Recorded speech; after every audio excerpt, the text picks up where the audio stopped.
21 अप्रैल 1947 जब लौह पुरुष सरदार वल्लभ भाई पटेल ने भारतीय प्रशासनिक अधिकारियों का मार्गदर्शन करते हुए कहा था, भारतीय लोक सेवा में सबसे आगे आप लोग ही हैं। इस सेवा का भविष्य उस मजबूत नींव और उन परंपराओं पर निर्भर करता है जो निर्धारित होगा आपके द्वारा, आपके चरित्र, आपकी क्षमताओं और आपकी सेवा भावना से। उनके इसी मार्गदर्शन से प्रेरित होकर हर साल दिए जाते हैं लोक सेवा में उत्कृष्टता के लिए प्रधानमंत्री पुरस्कार। क्या कारण है कि 650-700 जिलों में से सिर्फ 10% शॉर्टलिस्ट हुए, 90% छूट गए?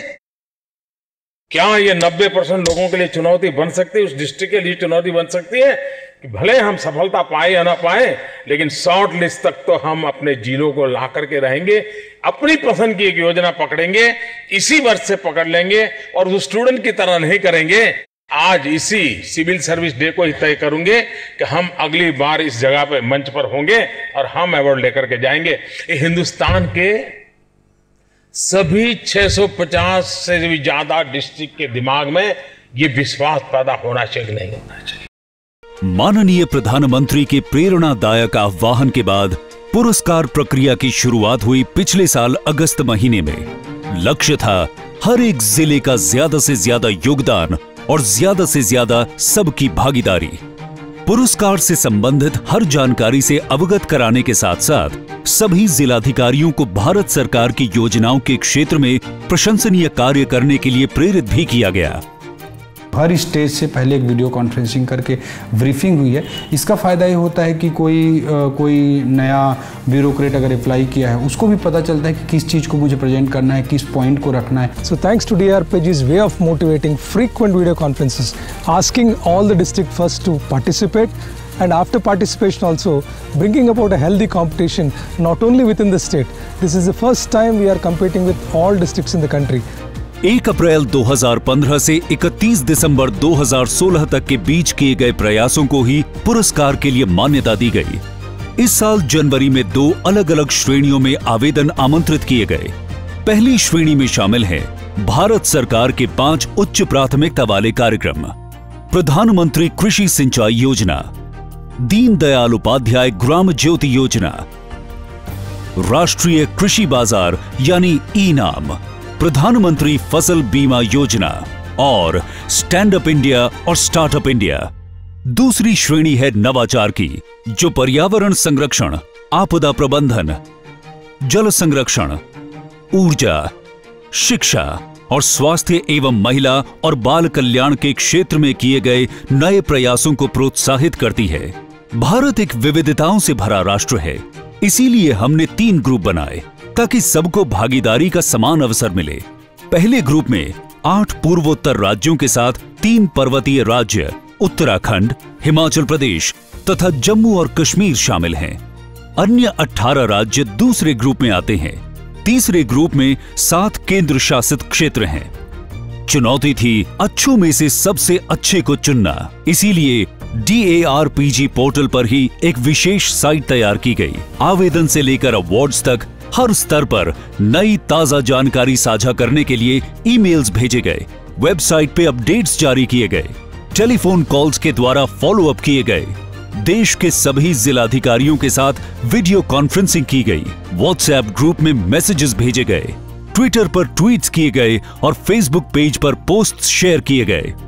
इन कड़े और अथक प्रयासों का ही नतीजा था कि साल 2017 के प्रधानमंत्री पुरस्कारों के लिए 599 जिलों से प्राप्त कुल आवेदनों की संख्या रही 2345।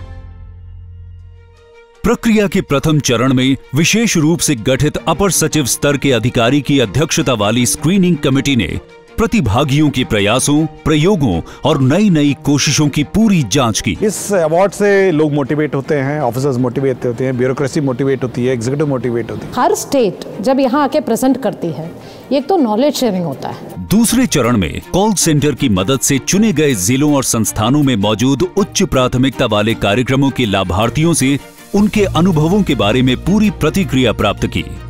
unique part about this particular project has been the sheer enormity of the project. 19 call centre, 8.5 lakh calls, 12 भाषाओं में, 5 कार्यक्रम, 84 हाँ या ना वाले सवाल। कॉल सेंटर से प्राप्त प्रतिक्रियाओं और प्रतिभागियों की प्रस्तुति के सही मूल्यांकन के बाद स्क्रीनिंग कमेटी ने 55 योग्य आवेदनों को पुरस्कारों के अगले चरण के लिए चुना। It helps to take the whole cause forward and bring it to the larger community in the country. आपके उत्साह को बढ़ाता है और बाकी राज्यों को उसका अनुकरण करने के लिए प्रेरणा देता है। Being shortlisted for the award has motivated the entire team. Most importantly, this award will be giving us the change in mindset, which is much more needed.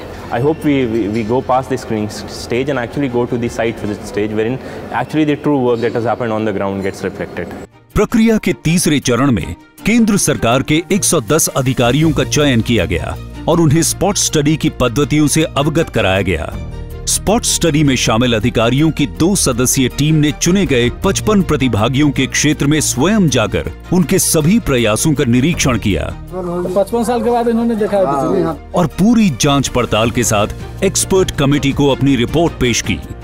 इस एक्सपर्ट कमेटी की अध्यक्षता की प्रशासनिक सुधार और लोक शिकायत विभाग के सचिव ने। आखिर में कैबिनेट सचिव की अध्यक्षता वाली सशक्त कमेटी ने इन चुनिंदा आवेदनों के प्रशंसनीय कार्यों के पूरे मूल्यांकन के बाद माननीय प्रधानमंत्री को योग्य नामों की एक विशेष सूची अनुमोदन के लिए भेजी। नए भारत के निर्माण में इन योग्य प्रतिभाओं को हार्दिक बधाई। आइए भारत सरकार की कल्याणकारी योजनाओं को जन जन तक पहुंचाएं।